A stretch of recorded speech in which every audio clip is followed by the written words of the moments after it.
Questions orales. The Honourable Member for South Surrey Whitehall. After 9 years, this Prime Minister is not worth the drugs, disorder, and death. Open access to meth and fentanyl is killing Canadians. BC parents are terrified that children will step on dirty needles on soccer fields. Nurses are breathing in fentanyl smoke as they treat patients in hospitals. On May 21st, Parliament will vote on our motion to ensure this extremist drug experiment is never repeated. Will the Prime Minister vote to reject expansion and prioritize treatment and recovery? Yes or no? L'honorable secrétaire parlementaire à la ministre des Dépendances. Too many Canadians are dying every day from an ever-changing illegal toxic drug supply. The opposition leader talks about investing in treatment, but Conservatives cut 2/3 of drug treatment fund when they were last in government. Let's talk about what saves lives. Safe consumption sites, accessible social and healthcare services, prevention, treatment, and harm reduction. This is a public health crisis, not a criminal justice issue. The member for South Surrey Whitehall. Well, after 9 years, Madam Speaker, it's on them, and they have to do something about it. The Liberal leadership race is well underway, I see, and it seems like the new guy is just like the old guy. Mark Carney testified at the Senate, and surprise, surprise, he announced his support for this Prime Minister's failed carbon tax. Carbon tax Carney couldn't commit to cutting a penny from the Prime Minister's reckless spending. These random Liberals really have a lot in common.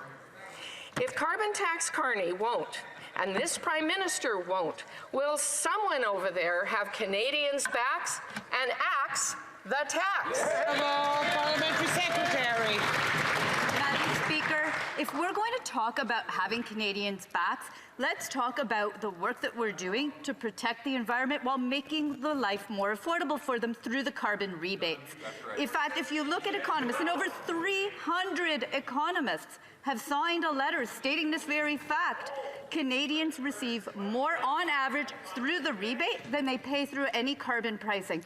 In fact, in Ontario, the average family at the end of the year has $300 more through the carbon rebate. I'm listening to the economists, and I'm seeing it standing up and having the backs for Canadians. Honourable member for South Surrey Whitehall. Well, I'm listening to the parliamentary budget officer who says the exact opposite to what that member just said. Inflationary budgets destroy the working class with high interest rates. After 9 years, mortgages, down payments, rents have all doubled. 90% of young Canadians are stuck in housing hell with their dreams of home ownership shattered. Those who do own fear they can't qualify for renewal. Mortgage delinquencies are up 50% overall, 135% in Ontario, 62% in BC. This is All Parliamentary Secretary. Once again, if the member opposite wants to talk about what the parliamentary budget officer said, he said 8 out of 10 families end up with more money at the end of the year through the carbon rebates, through the carbon price. But also, if we're going to talk about protecting homes, at the very moment that houses were burning in Kelowna Lake Country from climate crisis fires, wildfires, that member was opposing the carbon price. The carbon price that actually results in 1/3 of our emissions. Honorable député de Charlebourg, Haute-Saint-Charles. The Honourable Member for Charlebourg, Haute-Saint-Charles. Madam Speaker, the Governor of the Bank of Canada has repeatedly confirmed that the Prime Minister's spending is keeping interest rates high. Many mortgage holders will face sharp increases in payments when they renew their mortgages over the next couple of years. This is the direct result of this Prime Minister's $500 billion in centralizing inflationary spending backed by the Bloc. When will the Prime Minister and the Bloc stop their out-of-control spending? The Honourable Minister, my colleague, talks about sound management and what was the record of the Conservative leader when he was housing minister? He got 6 affordable housing units built, whereas in my colleague's riding over the past year, hundreds of units have been built. We signed a historic agreement with the government of Quebec. The honourable member for Charlebourg, Haute-Saint-Charles. Madam Speaker, the minister's been repeating the same infantile answer while the Liberal government has doubled the cost of housing. July 1st is shaping up to be a disaster for those looking for a place to live. One of the local organizations says that we're heading for the worst July 1st of our lives. This bloc-backed government has created disastrous economic conditions for people looking for housing. Will the Prime Minister shape up and stop the inflationary spending that's only putting pressure on the economy and on Canadians? The Honourable Minister. Good morning, Madam Speaker. He talked about childish calculations. Well, yeah, this is an easy one. Counting to six. 6 affordable housing units is what the Conservative leader managed to get built in his tenure as housing minister. So talk about childish, whereas 222 units have been built in the members' riding in cooperation with the government in Quebec. The honourable member for Manicouagan. Madam Speaker, the unfortunate thing about the member for Glengarry Prescott Russell's insults is that they hindered opportunities for substantive conversations about French. While he publicly humiliated himself, the report of the Commissioner of Official Languages went almost unnoticed. But the Commissioner severely criticized the federal government, calling it reluctant to offer services in French, and reluctant about allowing Francophones to work in their own language. Instead of insulting Quebecers, shouldn't the Liberals have announced this week that they're finally going to force the federal government to respect Francophones? The Honourable Parliamentary Secretary. Thank you, Madam Speaker. Look, on this side of the House, we've always been there for Francophones in Canada and in Quebec. And I find it really interesting coming from my colleague because when the Bloc tries to monopolize this file, they're bothered by the fact that our government and my colleague from Glengarry Prescott Russell, all the Liberals on this side who are from Quebec, and I would say our whole caucus even, defends French in Quebec and all across the country. We're the only government that does that. The honourable member for Manicouagan. Madam Speaker, the Liberal member for Glengarry Prescott Russell devoted his 15 minutes of fame to denying the decline of French in Quebec. An odd choice.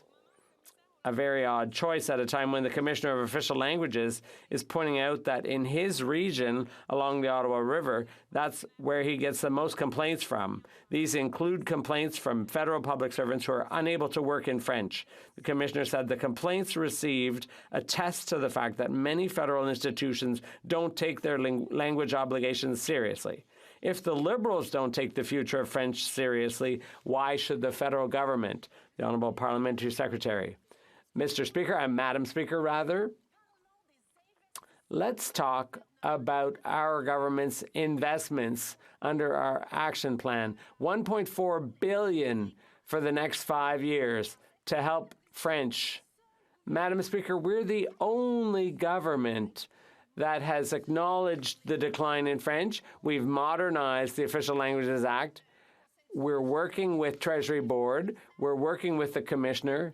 And we fully understand the issue. Here on this side of the House, we believe in French. They don't. A recent report reveals alarming rates of poverty and food insecurity in Nova Scotia, the highest in the country. But the Liberals, like the Conservatives before them, are choosing to reward grocery CEOs with corporate handouts instead of cracking down on their greed that is driving up food costs. So while the Conservatives vote against nutritious meals for kids at school, the Liberals are letting food conglomerates gouge Canadians at the till. Why is this government allowing the CEO's greed to go unchecked at the costs of Canadians going hungry? The Honourable Parliamentary Secretary. I agree with the Honourable Member that it's certainly hypocritical for Conservatives to cite food bank lineups as something that they care about when voting against a national school food program that's going to feed over 400,000 kids per year. That's hypocritical if I've ever heard it before. But it's very good to hear my member or my colleague in the NDP party, who we've worked with successfully to update our Competition Act in successive rounds, which are going to improve prices for Canadians and increase competition, which is, I think, vitally important. Great answer. Member for Nanaimo Ladysmith. Madam Speaker, rent is going up faster than Canadians can afford, with families relying on credit cards more and more to buy food and necessities. In my riding of Nanaimo Ladysmith, rent went up over 9% last year alone. People can't cut back any more than they already are. Yet the Liberals are sitting on their hands and letting corporate greed drive up costs. This plan is not working. When will the Liberals have the courage to crack down on the corporate greed driving up rent and food prices? The Honourable Minister. Madam Speaker, I thank my honourable colleague for the question, and I point to the recent federal budget where we announced that we would be taking measures to prevent corporate landowners from buying up single-family homes, but also advancing measures to protect renters and to bring down the cost of rent by adding more supply. We are moving forward with programs that introduce low-cost financing for more rental construction. We've got new subsidies for affordable housing and cooperative housing and an acquisition for nonprofits who can actually take affordable homes and keep them affordable in perpetuity. In addition, Madam Speaker, we're moving forward with a Renters' Bill of Rights and a series of other measures that are designed to protect the interest of renters for whom the cost of living has simply become too high. The Honourable Member for Central Okanagan, Similkameen Nicola. Madam Speaker, after 9 years of this NDP Liberal government, finding an affordable rental is only getting harder. Despite their record spending, a new report says that rents in Canada increased 9.3% annually in April. It's gotten so bad that people seeking an affordable rental, their only choice, Madam Speaker, is to laugh or cry. Given the dire situation of these renters, could the Minister of Housing please enlighten us as to whether he considers the performance of his government's housing strategy a comedy of errors or a tragedy of oversights? The Honourable Minister. Madam Speaker, if my honourable friend is interested in a tragedy of oversights, I would direct him to the plan put forward by his leader when it comes to housing, which doesn't advance a single measure designed to help renters with the cost of living. Madam Speaker, his plan that he is now campaigning on would literally increase taxes on rental construction in this country by putting the GST back on those construction projects. We have removed the GST, Madam Speaker. We have introduced low-cost financing to build more rental supply to bring down the cost across the ecosystem, across the country. In addition, Madam Speaker, we are putting more money on the table to provide affordable housing options with the Conservatives. The Honourable Member for Central Okanagan, Similkameen Nicola. A lot of that spending doesn't kick in until after the next election, so I don't think that promise is worth the paper the minister is written on. This week, the Bank of Canada warned, and I quote, higher debt servicing costs reduce a household's financial flexibility, making them more financially vulnerable if their income declines or they face an unexpected material expense, end quote. Considering the Prime Minister has doubled our debt and has borrowed more money than all Canadian Prime Ministers combined, could he please explain how this warning does not equally apply to his government? The Honourable Minister.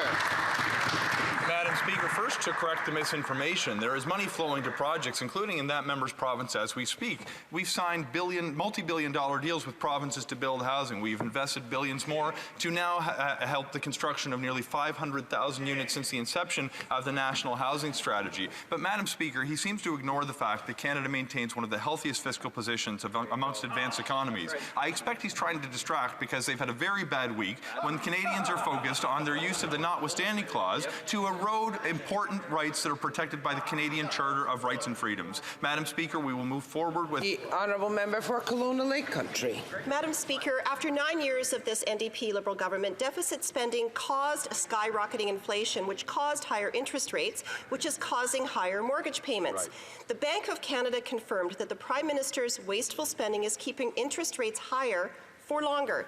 Now the Bank of Canada is warning, when compared with origination, that the average median mortgage payment will rise more than 20% in 2025 and 30% in 2026. Families can't afford this. Will this government stop their deficit spending so families can keep their homes? The Honourable Parliamentary Secretary. Madam Speaker, what I would like to ask the member opposite who just asked that question is how does she face her constituents when at the very time that homes were being evacuated, people were losing homes to climate-induced wildfires, she was fighting the the price on carbon pollution and fighting our work on making sure that we fight climate change. This is what's actually putting homes at risk. We're going to be supporting our firefighters who are fighting those fires. We're going to be doing what we need to fight climate change, and we are protecting Canadians. The honourable member for Kelowna Lake Country. Well, Madam Speaker, after 9 years, this Prime Minister just isn't worth the cost. For families with variable rate mortgages with fixed payments, it's even worse. Median mortgage payments will increase 60% by 2026. Working class paychecks have been shredded by this NDP Liberal government. Common sense Conservatives would bring in a dollar-for-dollar law to fund $1 of savings for every new dollar spent. This is how families run their households. Can the minister explain how Canadian families are supposed to come up with hundreds or thousands of dollars more a month just to keep their homes? Great question. The honourable minister. Madam Speaker, we understand the very serious challenges that families are facing when it comes to the cost of housing, which is why we put a plan on the table that's designed to solve Canada's national housing crisis. What's fascinating about the member's own riding, we've actually invested $31.5 million in that community to build thousands of homes, which she and her party oppose. Moreover, the Conservative plan lists only 22 communities in the entire country that can benefit from their plans. Kelowna is not on the list. I hope she has a hard time explaining that to her constituents who thanked us for the investment we made to build housing in her community. The honourable member for Bellechasse, Les Etchemins-Lévis. Madam Speaker, Quebecers are suffering after 9 years of this Liberal government's wasteful spending and what that's doing to the cost of living. This Prime Minister's overspending knows no bounds, and the Bloc supports all the reckless spending.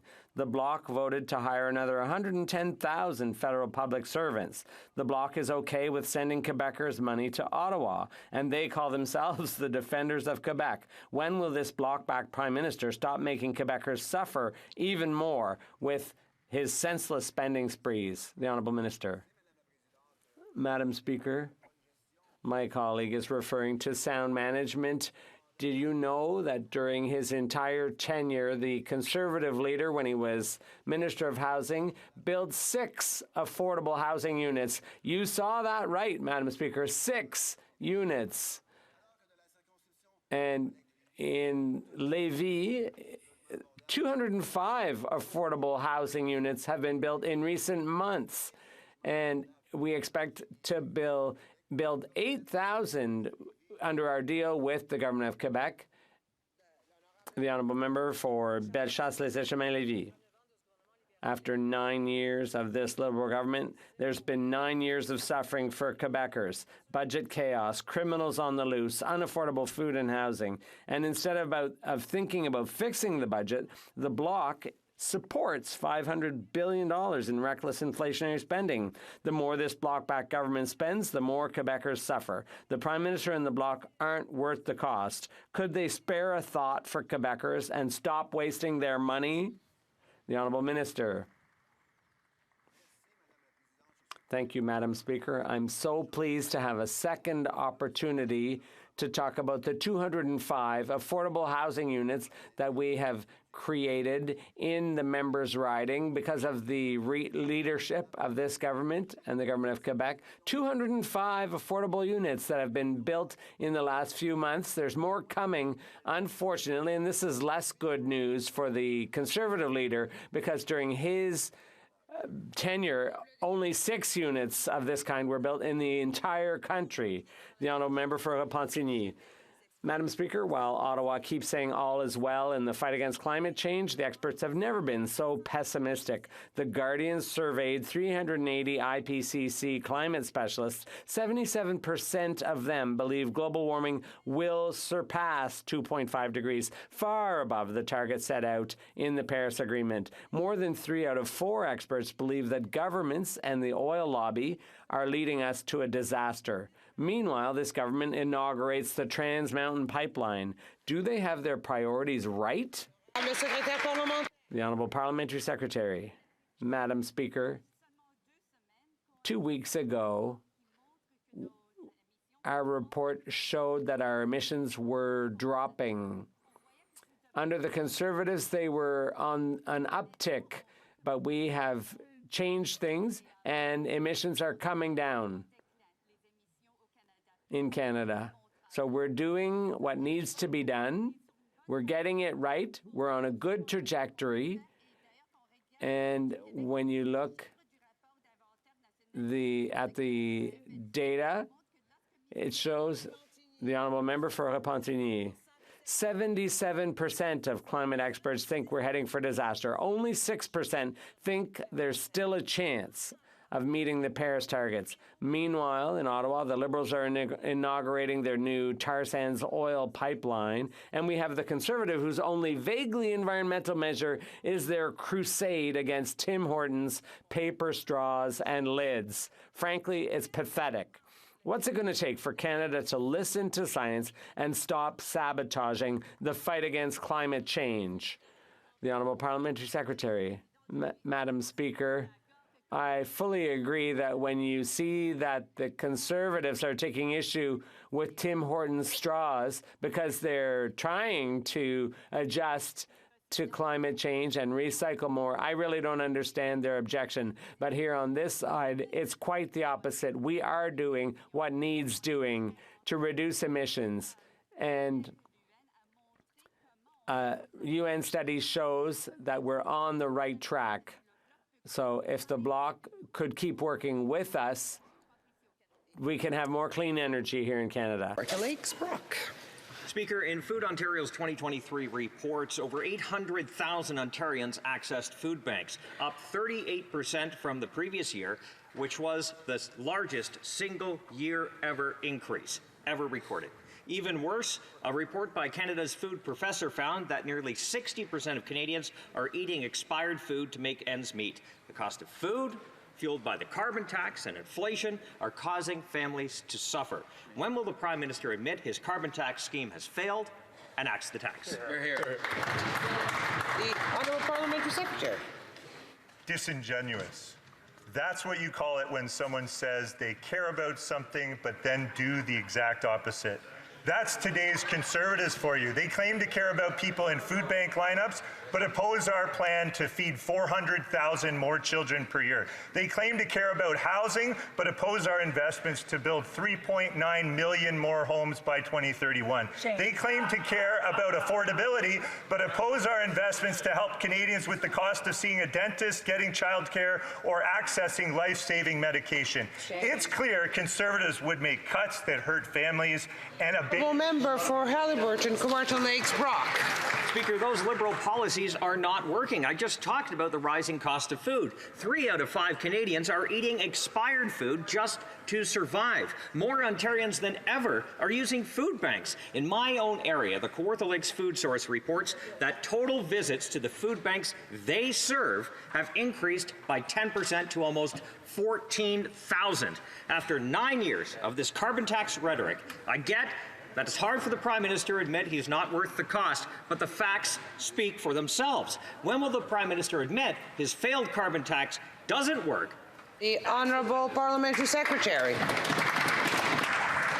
The facts are, Madam Speaker, that Conservatives will never stand up when they have the opportunity to support Canadians. They won't support feeding more hungry children. They won't support building more homes. They won't support access to life-saving medication.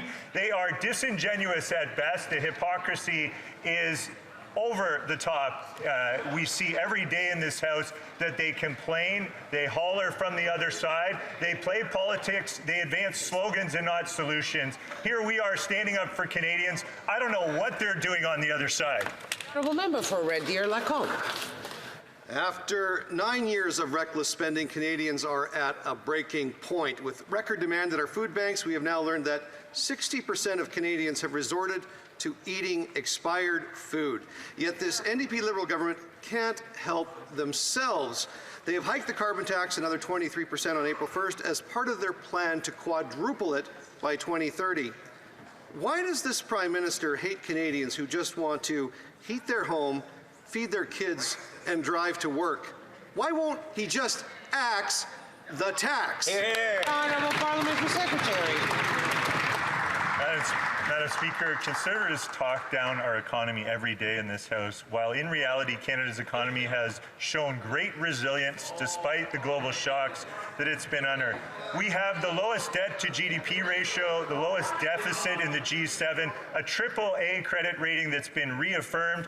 Warren Buffett, while talking about investing in Canada, says we do not feel uncomfortable in any way, shape, or form putting money into Canada. The IMF, in the most recent fiscal monitor, rated Canada as #1 for budget balance, and this year's budget puts our healthy national balance sheet to work. The honourable member for Moose Jaw, Lake Centre, Lanigan. Madam Speaker, after 9 years of this NDP Liberal government, this Prime Minister is just not worth the cost. Food banks are on the brink. Demand is up and donations are down. The Moose Jaw Food Bank helped nearly 8,000 households in 2023, up 58%. Madam Speaker, Moose Jaw has a population of 33,000 people. The sad reality is that this is what this government has created. When will the Prime Minister axe the tax to make food affordable again for Canadians? The Honourable Parliamentary Secretary. Madam Speaker, it is so rich hearing the Conservatives again cite food bank lineups and continually rage farm off the suffering of Canadians when they will not step up when given the opportunity to support feeding 400,000 more kids per year. This is something that I advocated for many years before getting into politics. I know many members of this House are encouraged by the fact that our government has made a $1 billion commitment to feed more hungry children in this country. I don't understand how the honourable member for London, Fanshawe. Now that the Liberals are out of touch with everyday Canadians and Conservatives are worse. After voting no to free medication, the member for Lambton Kent Middlesex wants people to know the real problem isn't that they have to pay out of pocket for care. No, the real problem is Tim Hortons and their new paper coffee cups. While New Democrats are getting free dental care and pharmacare for Canadians, Liberals delay and Conservatives obstruct support for people. Oh, and also they blast coffee lids. Why is this government, like the Conservatives, so completely out to lunch with the reality of everyday Canadians? The Honourable Minister of Health. Thank you, Madam Speaker, and I thank the member opposite for her advocacy. There's nothing more fundamental. You want to talk about liberty? There's nothing more fundamental than having the liberty and autonomy over your own body. And it was so disappointing to see Conservative MPs out making speeches trying to tell our daughters and our sisters what they can do with their bodies. Well, I'm here to say that our party, the Liberal Party, and our Prime Minister and every member of our caucus stands firmly behind not only a woman's right to choose when it comes to making a choice over her body, but to make sure that she has the reproductive medicine so she has full autonomy and control over her own body. The honourable member for Port Moody Coquitlam. It's National Caregiver Month, and 50% of women are taking care of their elderly parents or loved ones with a disability. And 1 in 5 of those caregivers report spending more than $1,000 a month to take care of their loved one. And these costs are only going up. The Liberals keep letting women down. For years, the Liberals promised families a simple, refundable caregiver tax credit. They haven't delivered. When will the Liberals give women the respect they deserve and finally make the caregiver tax credit refundable? The Honourable Parliamentary Secretary.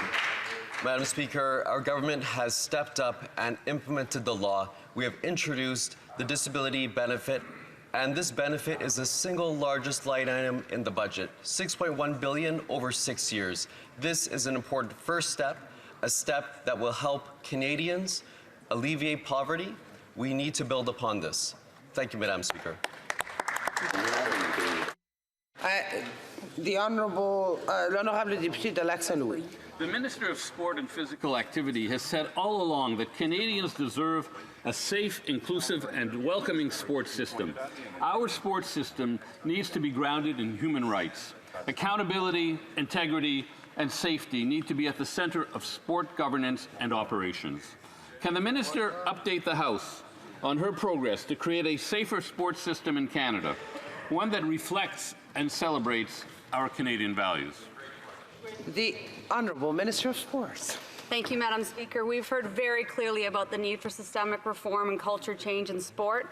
Survivors have bravely come forward so that we can learn, better protect our kids, and improve our systems and processes.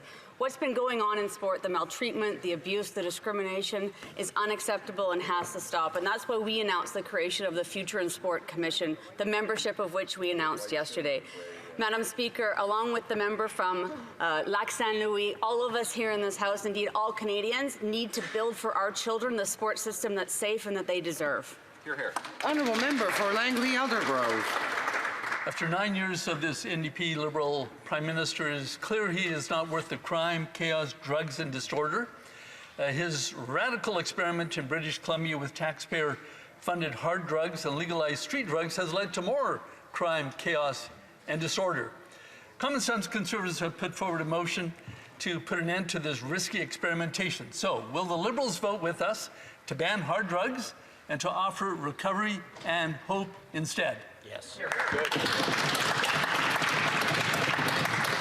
L'honorable secrétaire parlementaire. Honorable Parliamentary Secretary. Madame la Présidente, Thank you, Madam Speaker.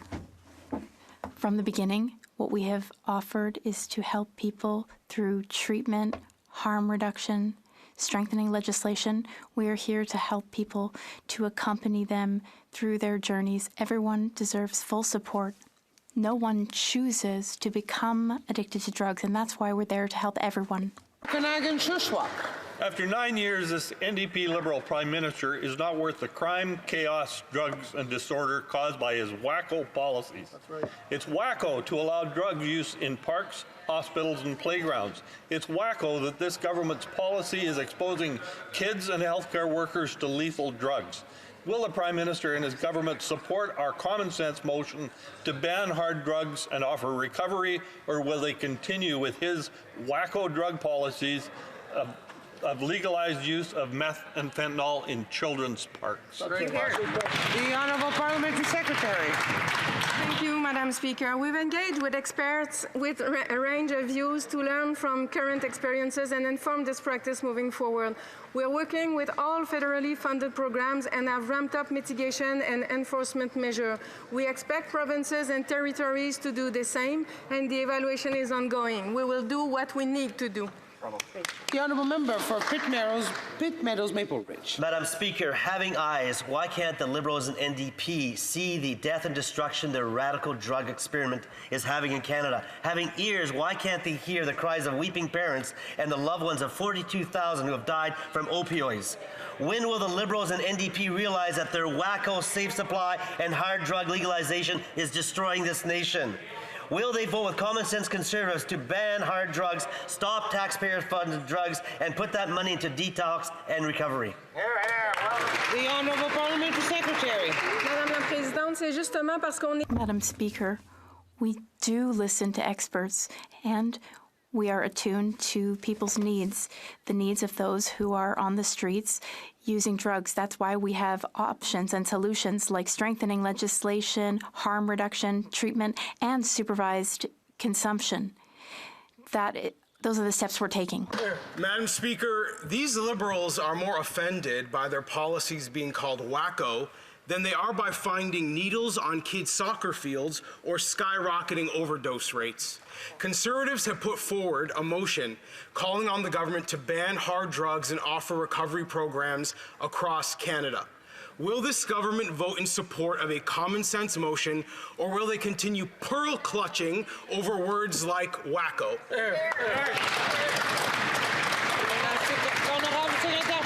The Honourable Parliamentary Secretary. We had such hopes. Merci, Madame la Présidente. I'm sorry. Thank you, Madam Speaker. Harm reduction is healthcare. Harm reduction is the door to the system. Safe consumption sites have responded to more than 53,000 overdoses since 2017. Our government has invested $200 billion to support provinces and territories delivering services needed in addition to the $1 billion we have directly invested to address this crisis. We will use every tool at our disposal to end the toxic drug and overdose crisis. The Honourable Member for Saint-Jean. 117 days. The federal government has been ignoring its civilian employees at Quebec's military bases for 117 days. They're on strike. Well, the government cannot ignore them anymore because their representatives from Saint-Jean, Bagotville, and Valcartier are here today. They're here to ask why Quebecers have the lowest wages in Canada, to ask why Quebecers are treated like second-rate workers, and to ask why the Liberals have been ignoring them for 117 days. Will the government level the pay scale and stop discriminating against Quebec employees in the forces? The Honourable Parliamentary Secretary. Thank you, Madam Speaker. I appreciate my colleague's question because it gives me the opportunity to talk about an announcement we made in April with the well-being services of the Canadian Armed Forces. We reached a settlement of non-public fund workers in Kingston and Petawawa. This agreement we've reached will increase by 13.75% the salary over the next few years. No one is paid at minimum wage, and we hope that those who are on strike will reach a resolution, and we encourage them to come back to the table. The Honourable Member for Saint-Jean. Historically, the majority of civilian employees in the forces have been women in Quebec, and they're right to wonder why the federal government is discriminating against them. For example, they're right to ask why a financial services assistant in Bagotville deserves $10 less than someone doing exactly the same job in Ottawa.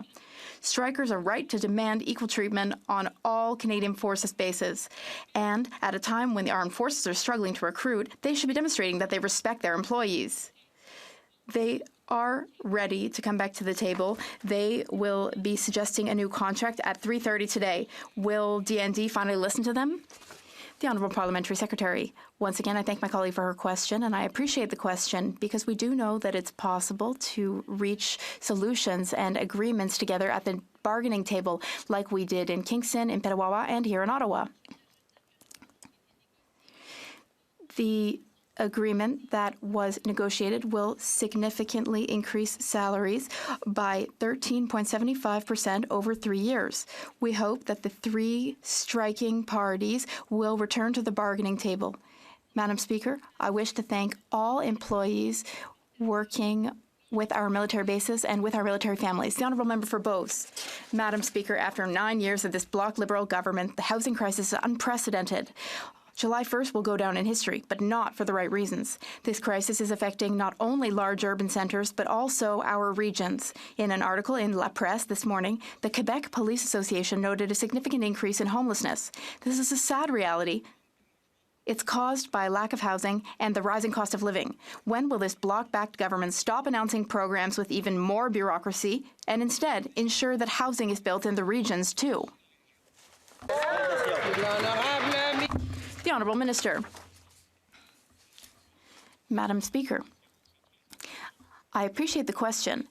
It's interesting because the member who asked the question supports a plan in which we don't build affordable housing. The member is in favor of increasing tax rates for new apartment construction. That is not okay, Madam Speaker. Our plan is to invest and to build affordable housing. For example, we just reached a deal with Quebec to build 8,000 housing units. Meanwhile, Madam Speaker, the Conservative Party leader, when he was housing minister, he managed to build a grand total of 6 housing units throughout the country. The Honourable Member for Beauce. Madam Speaker, at that point, rent was half as expensive. The government should really follow the situation more closely. Now, after 9 years, this government, with the support of the Bloc, has voted for $500 billion in centralizing inflationary budget spending that is driving up the price of everything, pushing more people into homelessness across Canada. The government's failure to control its spending is the cause of all these problems. Add to that a carbon tax, and you'll understand the situation today. When will this Bloc-backed Prime Minister stop wasting money so that Quebecers can start living and eating with dignity again? The Honourable Minister. Thank you, Madam Speaker. I have a great deal of respect for the member for Beauce. He used to be the mayor of an important municipality in Beauce. Now, here's what I would like to know. How does he feel about the attitude of the Conservative leader? The Conservative leader, when he was housing minister, created a grand total of 6 housing units.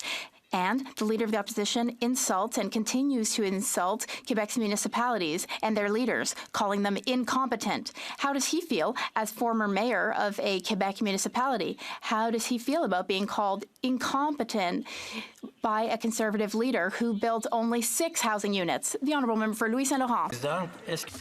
Madam Speaker, does the minister know Nadia Gagné?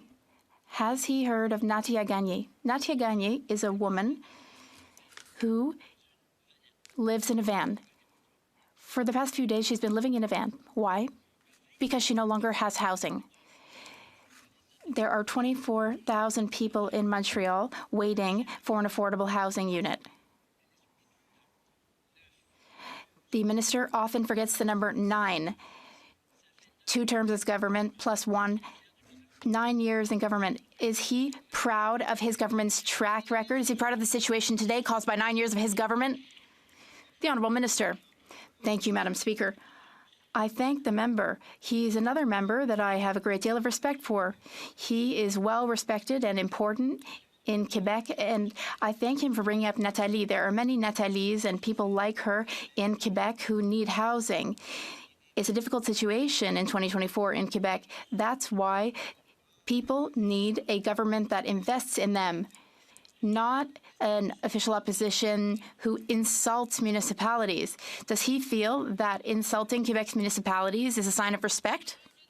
The Honourable Member for Saint-Léonard, Saint-Michel. Madam Speaker, the Conservatives continue to show their true colours. The Conservative leader said he'd override the rights of Canadians by using the notwithstanding clause. On Tuesday, the member for Peace River Westlock introduced a petition here in the House to restrict abortion access. And on the same day, every Conservative member voted against a bill that would provide contraceptives to women who can't otherwise afford it. And yesterday, coincidentally, an anti-choice March for Life protest was held here in Ottawa. Can the Minister of Health assure women across Canada that the Honourable Minister of Health. Well, thank you very much, Madam Speaker, and I thank the member for her incredible advocacy in making sure that women have autonomy over their own bodies. And, you know, it was so disappointing on the one hand to see, and I understand over half of Conservative members are anti-choice, and to see them speaking about them telling our daughters and telling our sisters what they should do with their bodies. Now, that's upsetting enough, but then in the same order, to vote against women being able to get the reproductive medicine they need means that they want them to have no choice whatsoever about their bodies. Not a choice of— Honourable Member for St. Albert, Edmonton. Madam Speaker, the Minister of Employment pocketed money from his business partner, the same business partner that was lobbying the Minister's Department while securing $110 million in government contracts. Wow. Meanwhile, the Minister actively hid this shady arrangement from the Ethics Commissioner. For 2 weeks, the Minister has refused to answer the most basic question, so I will ask it again. How much did the Minister pocket? How much? How much? How much? Here. The Honourable Minister of Health. The member well knows that the minister has answered these questions, and of course he would not dare say the things that he just said in this chamber where he uses parliamentary privilege outside, because he knows to do so would have serious consequences. The Honourable Member for Calgary Rocky Ridge. Bring it on. Madam Speaker, after 9 years of this NDP Liberal government, the Canadian Armed Forces have 16,000 personnel vacancies and a crisis of morale, recruitment and retention. That's why the Defence Committee unanimously voted to cancel the April 1st rent increase for base housing. Like other Canadians, our troops can't afford rent and groceries and know that this Prime Minister is not worth the cost. Will the Prime Minister show that he actually supports our troops and reverse the April 1st rent increase? Yes or no? Here, here. Here, here. The Honourable Parliamentary Secretary. Madam Speaker, I'll take no lesson, and I mean no lesson from the Conservative when it comes to defense spending. So, they let defense spending drop below 1%. They voted against actually a salary increase for our members. They voted against funding for Ukraine. They voted against Operation Unifier. They voted against $40 billion for NORAD modernization, and they badly mismanaged our procurement for years. So, Madam Speaker, today in this House, I have no lesson to take from that side. The honourable member for Oxford. When asked by the media, the immigration minister clearly stated that all international students undergo a criminal record check to enter Canada. That is false. Police certificates are not mandatory for international students that enter our country thanks to this Liberal government. This immigration minister is following the exact same reckless path of his predecessor, who notoriously lost 1 million people. Why did the minister mislead Canadians, and can he tell us how many international students were let in without police clearances? The honourable parliamentary secretary. Madam Speaker, for far too long, international students have been exploited and vulnerable from abuse and fraud. That's why we are taking concrete action. We implemented a new verification process to authenticate the acceptance letters. We raised financial requirements to ensure they are prepared for their lives in Canada. And recently, we announced a national cap on student visas. Madam Speaker, we have a responsibility to ensure international students are set up for success, and that's exactly what we're doing. The honourable member for Mississauga East Cooksville. Madam Speaker, international trade is very important for Canada, supporting roughly 1 in 6 jobs nationwide. While Conservatives in this House voted against modernizing free trade with Ukraine, cheering on damaging and illegal bridge blockades, and supported Brexit, on this side of the House, we know that Canadian businesses, innovators, workers, and exporters benefit from a strong, stable, progressive, and rules-based international order. Can the Parliamentary Secretary to the Minister of International Trade kindly update this House as to how the government is standing up for free trade on the global stage? Honourable Parliamentary Secretary. I had the honor of attending the OECD ministerial meeting where I met with key allies and stakeholders to discuss the importance of inclusive, resilient, and sustainable trade, especially in the face of rising populism and protectionism. We know that promoting free trade and investments grows the economy, creates good jobs right across Canada, and I'd like to thank the member for Mississauga East Cooksville for his important work as we work together to advance Canada's trade agenda. Thank you. Honourable member for Esquimalt, Saanich-Sooke. Madam Speaker, this government promised to remove criminal records for simple possession of drugs for more than 250,000 Canadians. After 2 years, we are still waiting for the government to act because the Liberals are saying this is hard to do. You know what's hard, Madam Speaker? Not being able to get employment or housing or to travel to see loved ones because of a criminal record. These records disproportionately impact Indigenous and racialized Canadians and all those living in poverty. Will the Liberals keep their promise and meet the November legal deadline to make sure all of these simple possession records are removed? The Honourable Parliamentary Secretary. Madam Speaker, I greatly appreciate that question, as our government agrees that, and we are committed to dealing with the systemic racism and discrimination that often is in our criminal justice system.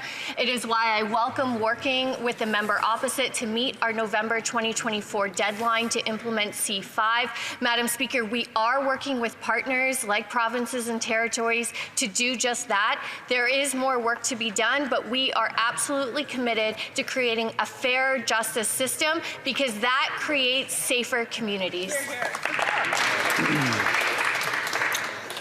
À la suite de discussions entre les représentants. Following discussions among representatives of all parties in the House, I understand that there is an agreement to observe a moment of silence in memory of Rex Murphy. Honourable members to rise.